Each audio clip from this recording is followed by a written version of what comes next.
So what's up guys, nandito tayo ngayon sa Talyer kung saan ay ipapakita natin sa inyo yung pinagawa nating coil spring dito sa aking L300 at maraming nagre-request na kung paano daw gawin ito at pakita ko daw sa inyo. Ito guys, let's go!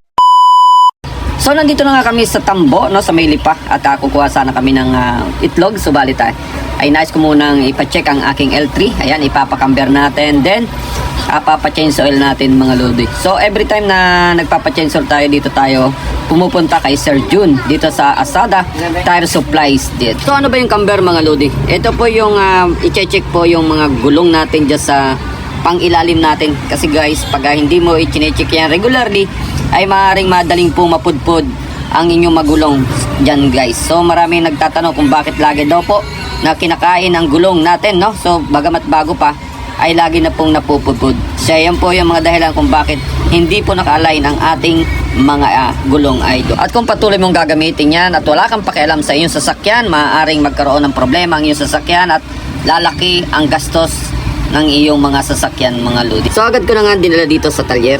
Pinatanggal na nga natin ang ating mga gulong sa kabilaan kasi nga papacheck natin ang mga brake niyan mga lodi kung okay pa ba, kung makapal pa ba or manipis na. So nagpabili na rin nga pala ako ng brake cleaning fluid dyan para ma-sprayan yung brake nito, para sakali naman na magkaroon ng problema ay may check natin kagad. So ganun po talaga, every 3 months, 4 months, 6 months natin do-double check ang ating mga sasakyan mga lodi. Tulad yan lodi, talagang madumi na.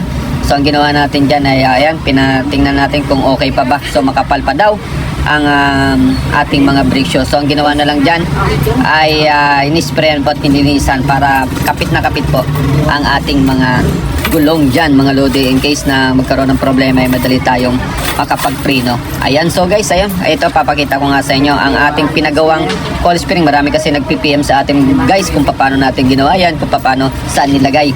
So naglagay po ako yan ng secondary na molly, and then po yung tinatawag na coil spring. Ano po, yan po yung pa sa mga kotse na coil spring po yan. So dyan po nilagay sa chassis, in-intact dyan sa chassis. Then meron ng pong angle bar na naka-clamp dyan sa may molly mga lodi. So ayan guys, so sa mga nagustong magpagawa niyan guys, PM nyo lang ako paano. Ito nga pinapakita ko sa inyo, itong rubber damper nya ay nung hindi ko pa nilalagyan ng coil spring ay durog po yan mga lodi. So balit ngayon ay hindi na po siya umaabot doon lodi sa doon sa rubber damper nya. Itong kabila sinilip ko naman ay okay pa, so hindi siya gaanong nabasag mga lodi. Ayan, so hindi na siya dyan umaabot siya guys.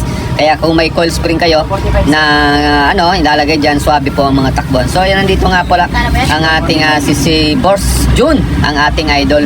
So dito rin tayo bumibili ng mga tire, ano? So yung binili natin dito ay yung 195 na Goodyear, ano? Yung cargo na Goodyear. Ayan, so si Boss June na poging-pogi ang may-ari ng Asada Tire Supply dito sa Tambos sa Lipa City. Ayan guys, kung nagpadaan kayo dito at sa mga kapwa ko biyahero, dito po lang yan sa may pagpasok ng Lipa. Ano? Tambo ba to? Tambo, Lipa. Ayan guys, dito tayo palagi nagpapa-change oil, cleaning ng mga gulong, camber, napakamura lang dito guys. At siyempre, kung saan yung talagang quality na pinapagawa ni Tenant Sir, siyempre doon tayo, no? So mga idol, sa mga isa na ng mga negosyo tips ang babagay natin sa inyo. Shoutout kay Boss John, sa mga may-ari. Napakabait po niyan mga lodi. Puntahan nyo, lapitan nyo lang yan kung meron kayong papagawa o lang yan. Basta, dito lang yan. So kontakin nyo ang kanilang page na mga Asada Tires. Okay guys, thank you. Maraming salamat sa inyo.